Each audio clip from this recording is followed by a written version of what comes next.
Bom dia a todos. Nós estamos aqui na segunda edição do projeto História da Engenharia, contada pelos ex-alunos.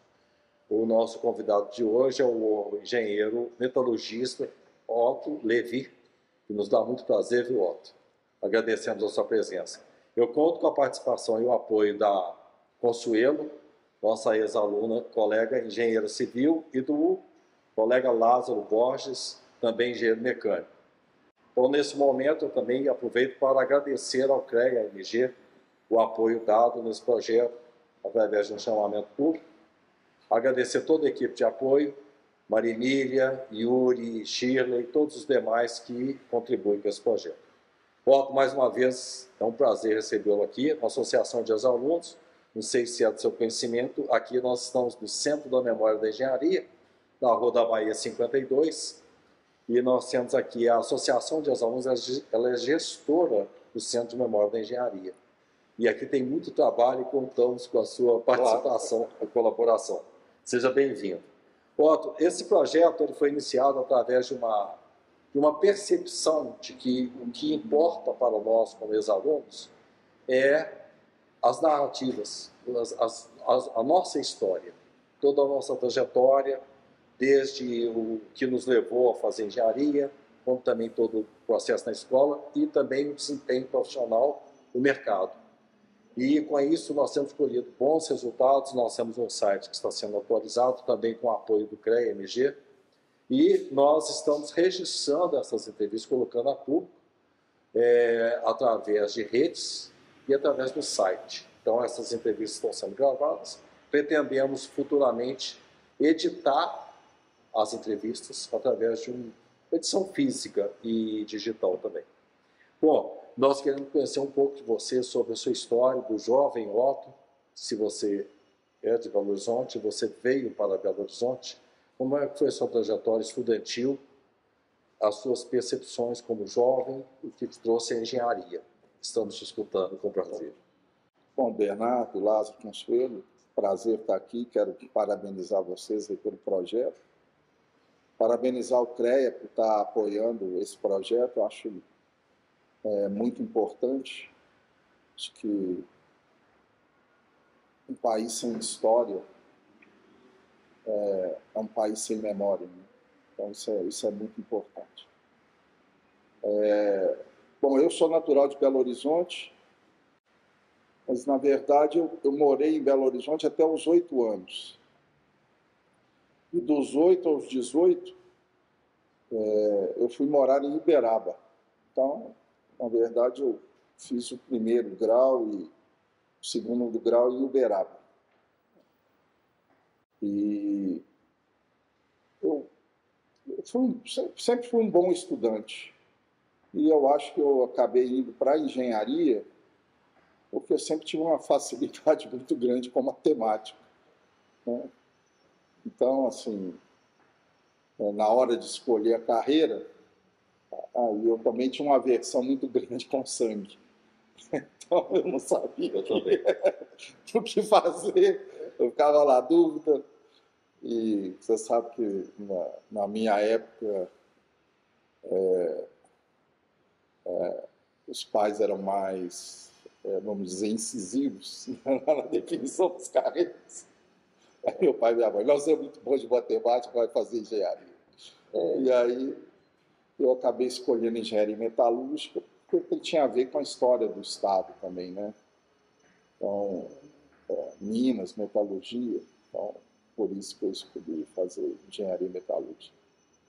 Gostei. Em Uberaba você estudou muito, Otto? Em Uberaba eu estudei até o segundo ano do segundo grau, no Colégio Estadual Castelo Branco, e o terceiro ano no Colégio Nossa Senhora das Dores. E você veio no intermediário, você veio para Belo Horizonte. Essa opção por Belo Horizonte, pela engenharia aqui, Aí eu vim para cá porque meu pai, que era advogado, ele trabalhava na Casing. Aí ele veio transferido para Belo Horizonte, né? Aí era um retorno para Belo Horizonte. Aí eu fiz vestibular aqui, passei aqui no vestibular e vim para cá. Esse vestibular, esse impacto, foi através de cursinho? Ou... Na verdade, do Colégio Nossa Senhora das Dores era integrado, né? Tinha um cursinho e tinha o terceiro ano. Então, foi assim. Foi assim, né? Você formou em que ano? Eu formei em 1990.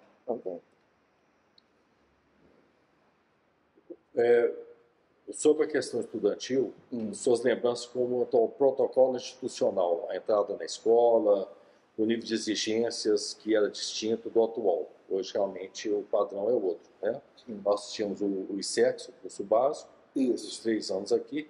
Isso. Você chegou a cursar os seus 3 anos de profissionalização aqui. Aqui no AG, exatamente, isso. Algum destaque, assim, as suas percepções da escola, histórico, qual que era a sua impressão? Eu me lembro que eu tinha algumas impressões, né? Eu gostei muito tanto do ISEX quanto do profissional. A metalurgia era um curso de excelência, mas o ISEX também, eu tive muita sorte com os professores que eu tive. Eu fui aluno do Antônio Durães Júdice, eu fui aluno da Beatriz Alvarenga, fui aluno do Antônio Máximo da Luz. Né? Então, são assim, referências. Eram professores de referência, né?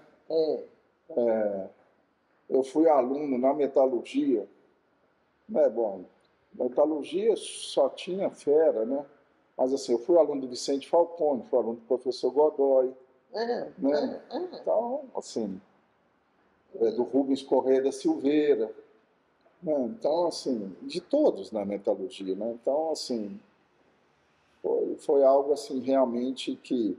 E a metalurgia tinha uma integração muito grande com as empresas, né? Então a gente tinha visita com as empresas, tinha muita bolsa de iniciação científica, né? Estágio? Fez estágio? Muito estágio. Eu fiz estágio na Alcoa, em Poços de Caldas, fiz estágio na Uzi Minas.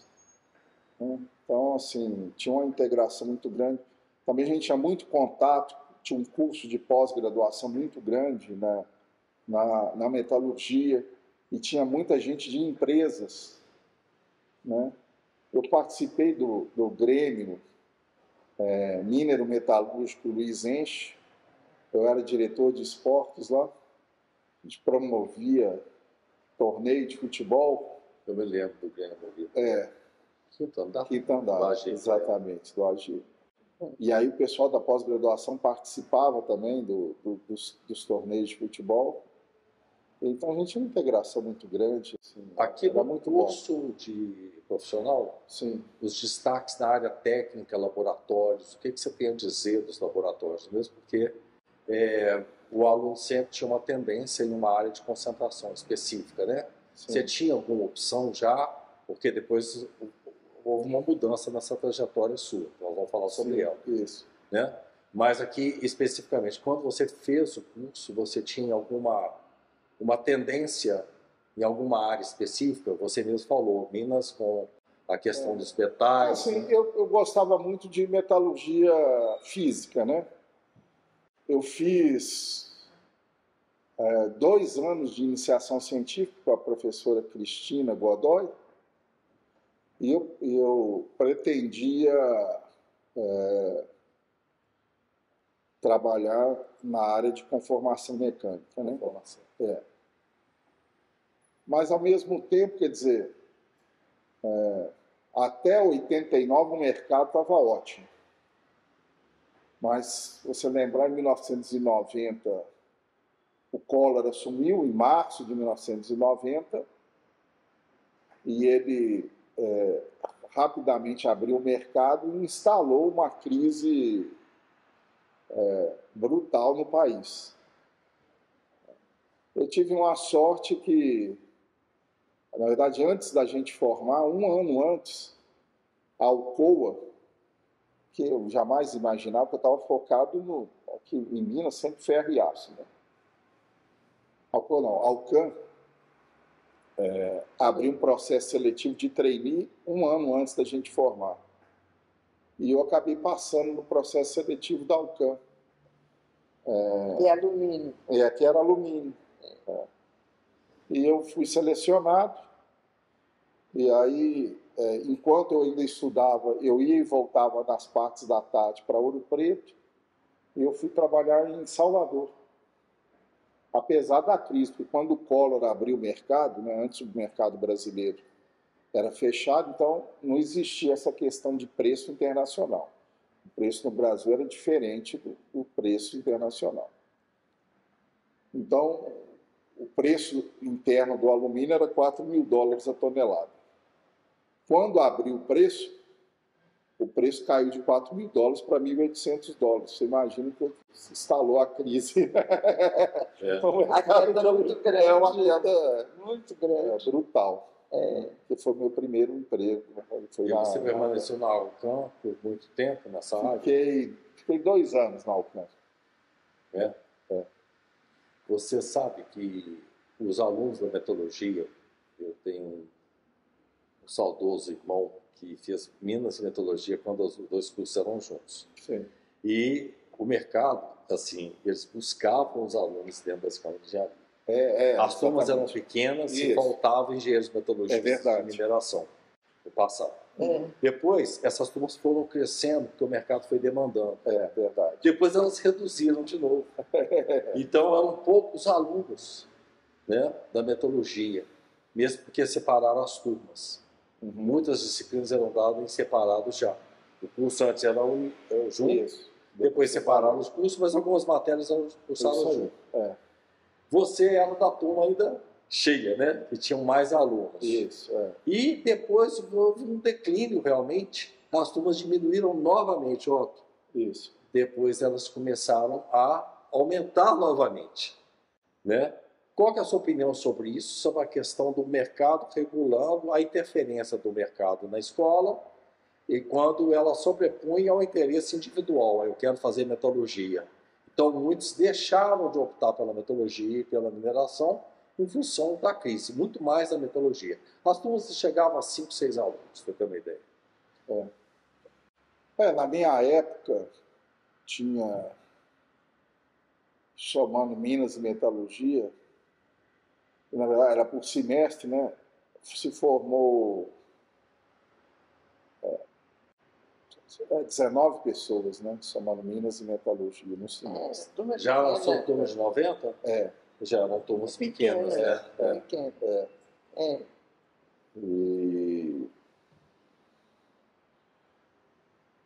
Mas assim, teve época que caiu mais, sabe? Porque nas turmas anteriores, é isso que você falava, faltava, no final da década de 80, assim, é isso que você falou, faltava gente. O mercado estava demandando e... Curiosamente, quando eu terminei meu trabalho no UFMG, realmente tinha muita demanda. Mas muita demanda, os alunos eram convidados por mais de uma empresa para o mercado. Muito interessante a sazonalidade desse mercado da metodologia e da mineração. Né? Verdade. Vamos lá. Então, a sua formação específica inicial foi... você trabalhou na área de conformação ou não? Foi para a laboratório? Não. Pois é. Meu primeiro emprego foi na Alcan e foi na área de refusão. Fiquei 2 anos trabalhando. Você pode falar um pouco sobre essa área aqui, tecnicamente? Foi o início da área de reciclagem no Brasil. Né? Porque o preço da energia elétrica no Brasil começou a subir. Alumínio é o metal que mais demanda energia elétrica, né? Você gasta aí 13 quilowatts para 1 tonelada de alumínio. Os fórmulas, né? Fórmulas elétricas. Os fórmulas elétricos. Então, os grandes produtores de alumínio, e no Brasil existia zero de reciclagem. Então se criou uma área que se chamava refusão, que era tentar reciclar o alumínio. É aí que começou todo um programa de coleta de alumínio, mas aí também tinha todo um trabalho de tentar corrigir as ligas de alumínio, né?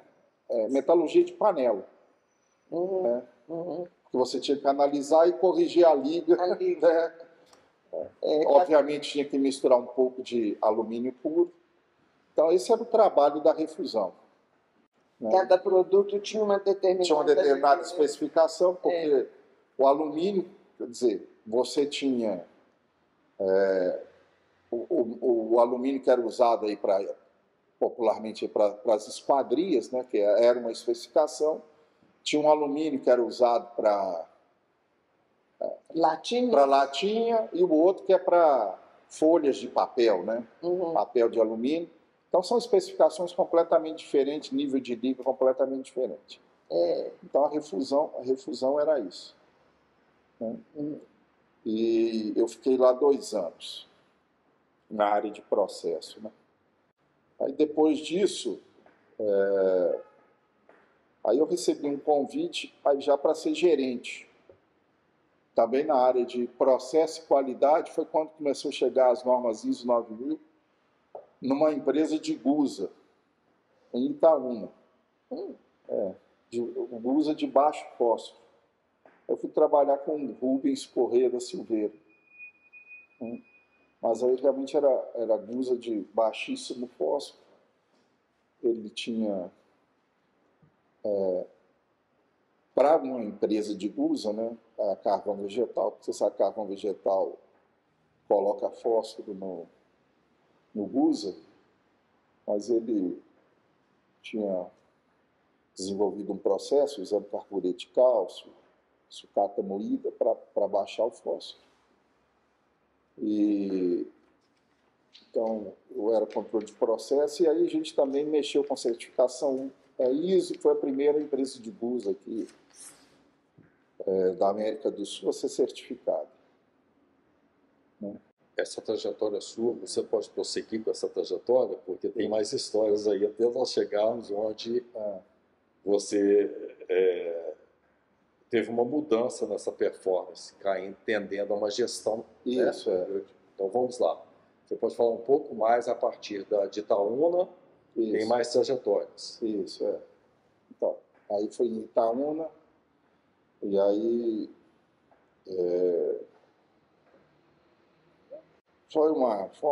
foi bacana, porque comecei a entender da siderurgia, né?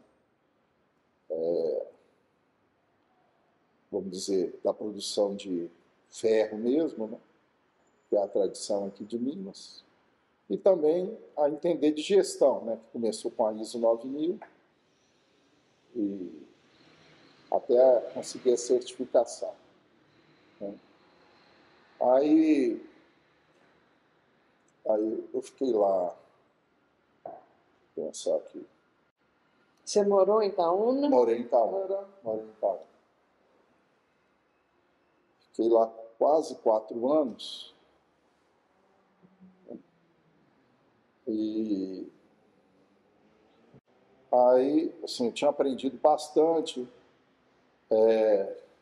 Eu fiz uma certificação de engenheiro da qualidade pela American Society for Quality Control, lá nos Estados Unidos. Mas aí, sabe, né? A RG é uma empresa média. Eu acho que eu já tinha feito bastante. Aí eu recebi um convite do Luiz Borges, que estava na Fundação Cristiano Ottoni. E eu tinha sido aluno tanto do Godoy quanto do Falcone, para ir lá trabalhar, né, com gestão. Na fundação? Na fundação.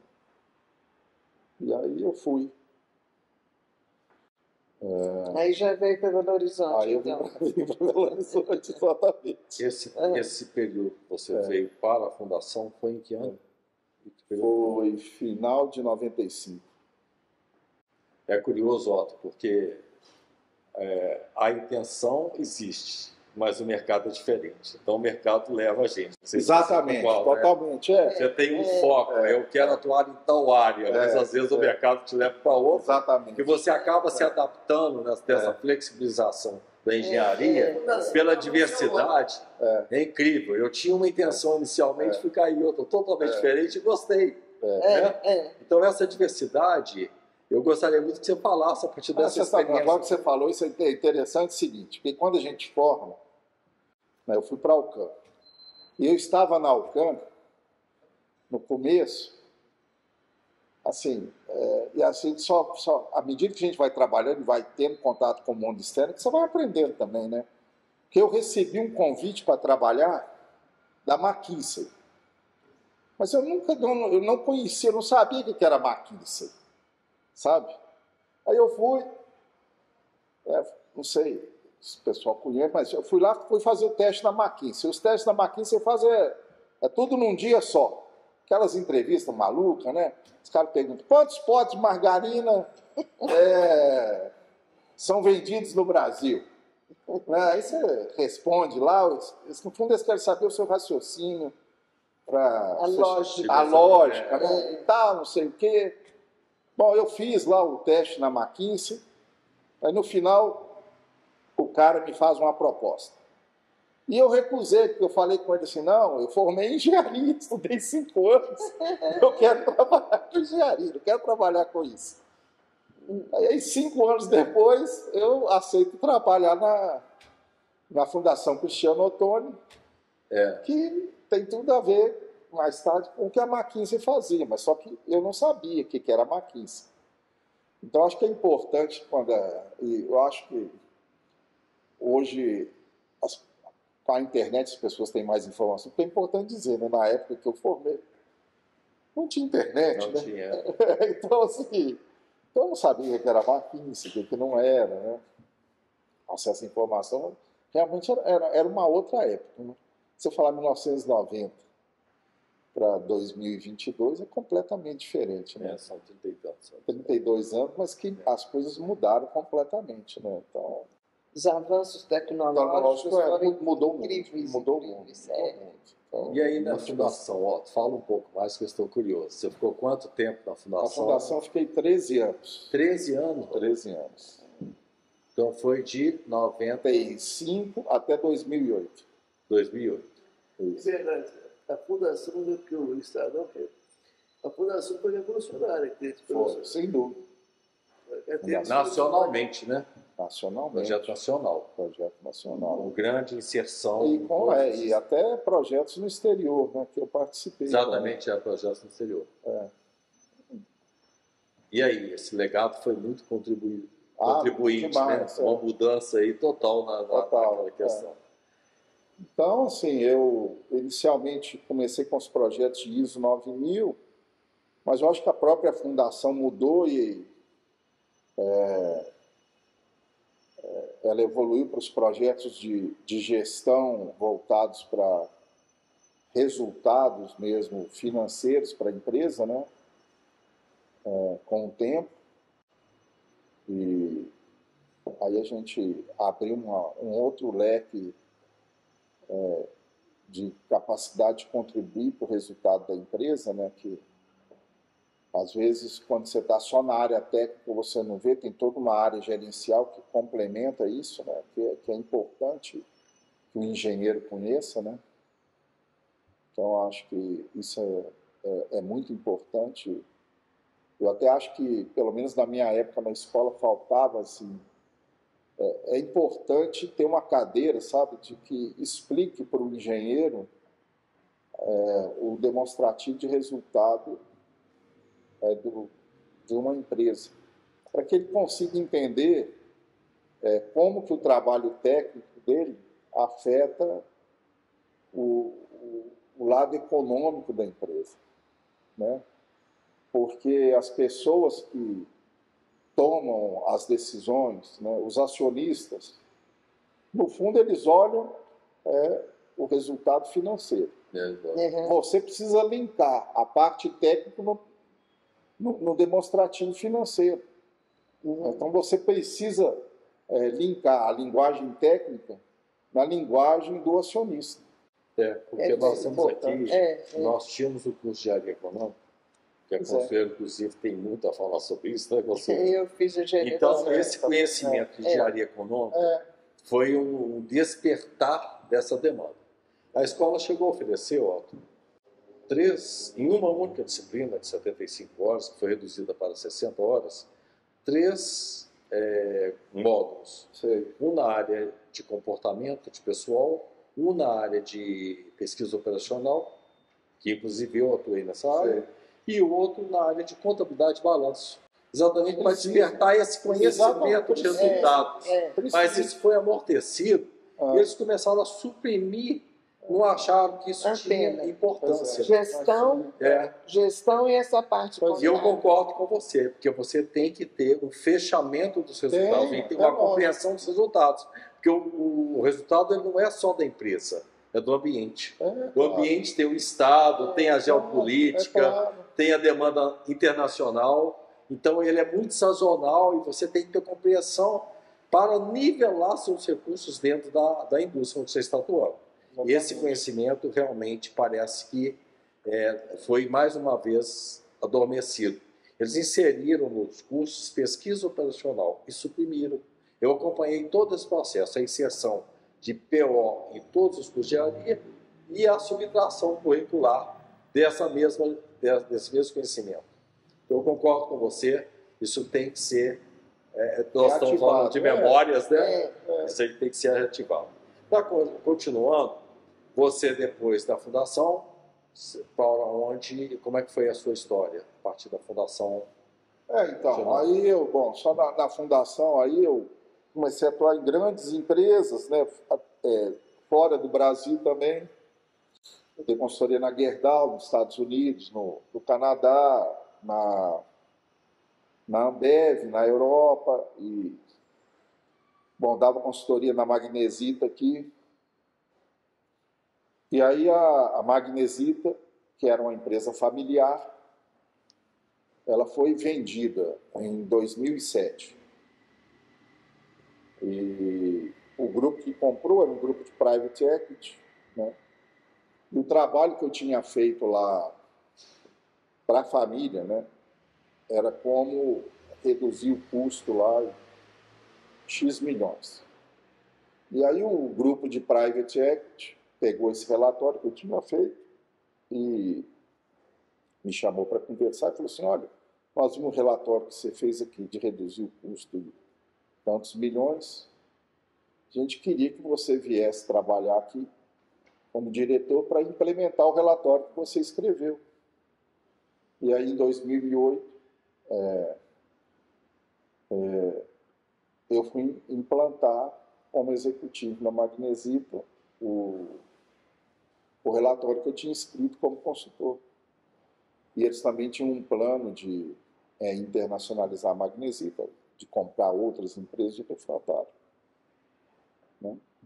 Normalmente eles compraram outras empresas fora do Brasil.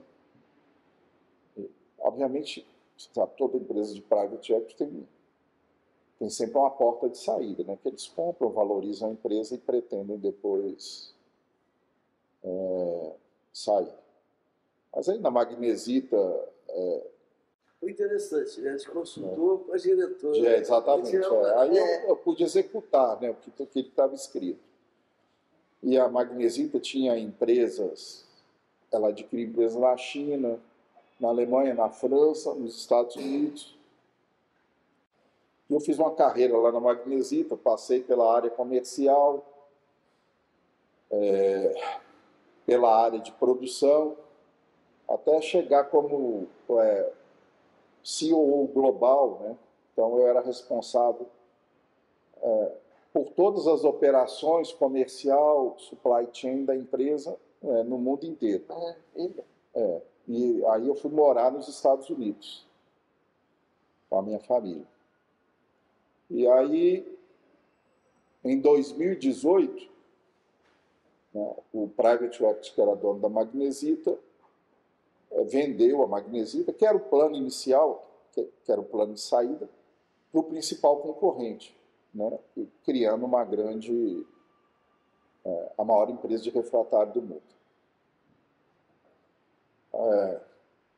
Quando eles venderam, e eles venderam isso em outubro de 2018, o dono da empresa, né, eu tinha algumas ações, obviamente ganhei algum dinheiro com isso.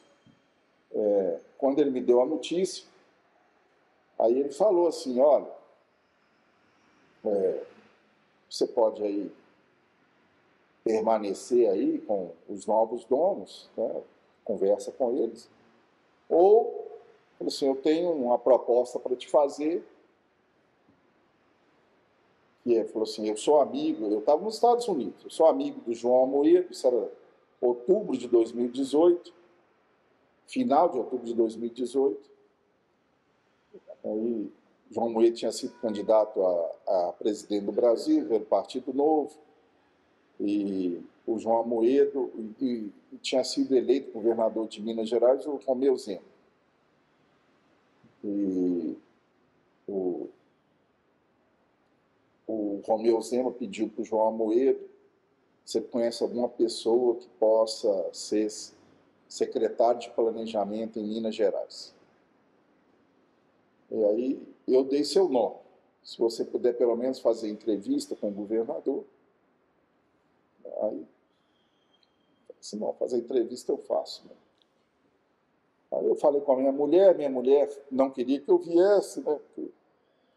Aí eu falei com a minha mulher assim, olha, eu vou lá, faço a entrevista, disse, mas ninguém nunca contrata de cara.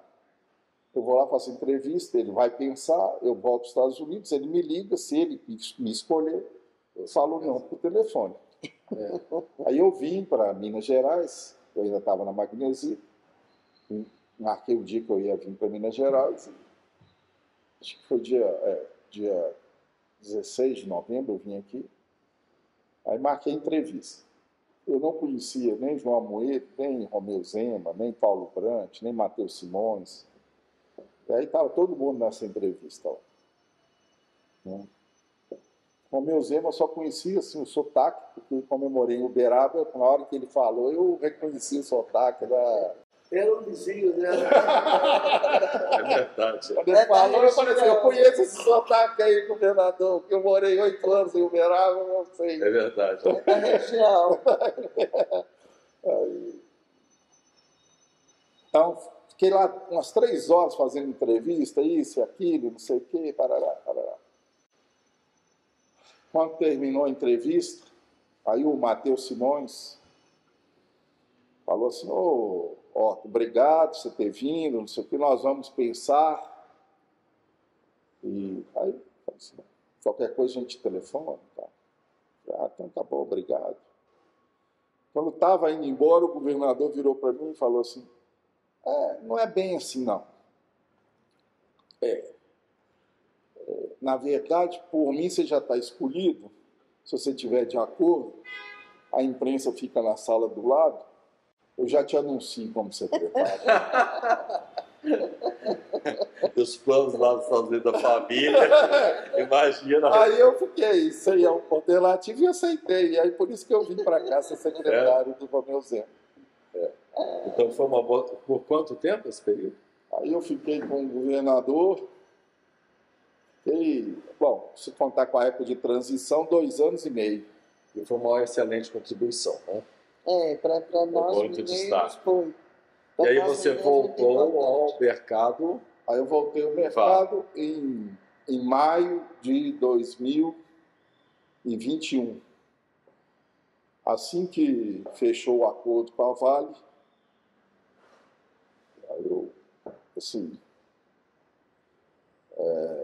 eu achei também que eu já tinha cumprido minha missão com Minas Gerais, eu acho que não podia fazer nada de melhor. Eu resolvi sair. Foi muito bom você falar sobre essa trajetória, porque ela espelha muito que quando nós iniciamos, nós começamos muito com o conhecimento técnico da operacionalização da engenharia. Depois a ascensão é exatamente na área do pensamento, da otimização dos resultados. E a engenharia pura e aplicada. Né? Porque você tem que ter conhecimento amplo, sistêmico da engenharia. Verdade. Então tem um grande resultado isso. Otto, nós vamos aqui abreviar a nossa entrevista. Algum aspecto que nós não abordamos aqui que você gostaria de falar? Não. Tá Acho que falei tudo, assim, Foi uma trajetória Uma muito coisa boa, que eu viu? sempre digo assim, eu sou muito grato à Escola de Engenharia da UFMG, eu acho que é uma escola de excelência, sabe? Eu acho que eu sou muito grato à Escola de É Engenharia muito da bom UFMG. escutar isso, viu? Deixa eu ser registrado. Quando eu fiz 30 anos de formado, teve uma cerimônia, eu falei isso. A Escola de Engenharia da UFMG é uma escola de excelência. Eu tenho muito orgulho de ter formado aqui. Bernardo, é importante. É a escola para Minas Gerais. Esse trabalho, Exatamente. Esse trabalho do Otto no Estado foi super importante, porque o Otto pegou o Estado cheio de problemas. É claro que não foi uma vitória política do Otto, mas administrativamente, o Otto foi fundamental. Eu acho que o governador é um cara muito bom, mas ele não tinha o conhecimento do Estado, o conhecimento da engenharia, que o Otto levou para o governo. Eu acho que é importante salientar isso aqui, né? Muito bem colocado. Foram vários meses, vários anos. E esse dia a dia do governo precisava de alguém com capacidade técnica que o Otto levou. Se ficar só com a política, ele tem dificuldade. Perfeito. Otto, só mais duas questões. Que mensagem você passaria sobre a nossa formação profissional e sobre o trabalho do engenheiro? Só para... Como é que é? Repete a Que pergunta. mensagem você passaria sobre a nossa formação profissional e sobre o trabalho do engenheiro? Porque nós estamos focando aqui tanto os ouvintes que não são engenheiros, como os colegas engenheiros e os alunos. E eu gostei muito de toda essa trajetória sua. Não, assim, eu acho assim, Bernardo, eu acho assim. Eu acho que é importante, assim, uma coisa que eu digo sempre, que o ensino básico do engenheiro, aqueles cálculos difíceis que a gente faz no ISEX, são importantes, né? Porque eles abrem o pensamento das pessoas, né? Eles não são importantes pelo cálculo em si, que obviamente hoje qualquer calculadora faz, mas eles são importantes pela capacidade de abrir a sua capacidade de pensar. Não, uma integral tripla, ela é importante pela capacidade de fazer você pensar, né? Abstrair para pensar. Então, eu defendo isso, né? Assim, eu acho que o ser humano é diferente da calculadora, porque ele é capaz de abstrair e pensar, usar pela capacidade de abstrair e de pensar. Agora, eu acho que, de qualquer maneira, o curso de engenharia precisa também, de alguma maneira, também ser modernizado. Modernizado em que sentido? Que eu acho que precisa se conectar, porque o engenheiro ele é importante na tomada de decisão. Então, ele precisa se conectar com as pessoas que tomam decisão, né? E para você se conectar com as pessoas que tomam decisão, você precisa conhecer o mundo das pessoas que tomam decisão. Por isso que eu falo, eu preciso conhecer a parte econômica, né? E eu acho que é preciso conhecer, pelo menos ter noções desse mundo novo aí da internet, das redes. Você precisa para você se conectar com essas pessoas. Perfeito. Esse processo de tomada de decisão, que às vezes ela tem que ser o mais rápido possível e a melhor delas, são 3 linhas de raciocínio. Você falou sobre isso, porque é o raciocínio analítico, que nós temos com uma excelente base, o lógico e o crítico. Então, quando você vai decidir, você tem que se embasar. Eu não vou transferir a decisão. Isso, nós temos esse fator responsável por alguns sucessos. Inclusive, eu me lembro de um colega aqui que estava fazendo psicanálise. E aí, o pessoal da turma de psicanálise contemplava ele muito assim, mas engenheiro é demais. Vocês têm uma linha de raciocínio imbatível. Você chega no resultado com muita agilidade. Aí começou a acontecer a tal da mentoria. que ela tem um veio psicanalítico, em que você começa a trabalhar os resultados, a direcionar as pessoas, empresas, familiares, a decidir dentro dessas linhas de raciocínio. Fechando, então, a nossa entrevista, eu queria que você desse uma mensagem para o Brasil. Nós estamos aqui agora numa grande mudança e o Brasil precisa de muito pulso e precisa muito de engenharia. Você tem alguma notícia, alguma ideia sobre a questão do desenvolvimento, qualidade de vida? O Brasil, eu acho que... não vou dizer para você que o futuro do Brasil está garantido, porque durante anos e décadas a gente sempre ouviu falar isso, né? Mas o Brasil tem condições de ter um futuro brilhante. Mas para isso nós precisamos ter uma liderança à altura dos desafios do Brasil. E isso vai ser uma escolha do povo. Então, muito bem colocado. Eu quero dizer que o futuro do Brasil está nas nossas mãos. Se a gente não chegar lá, é responsabilidade nossa. Exato.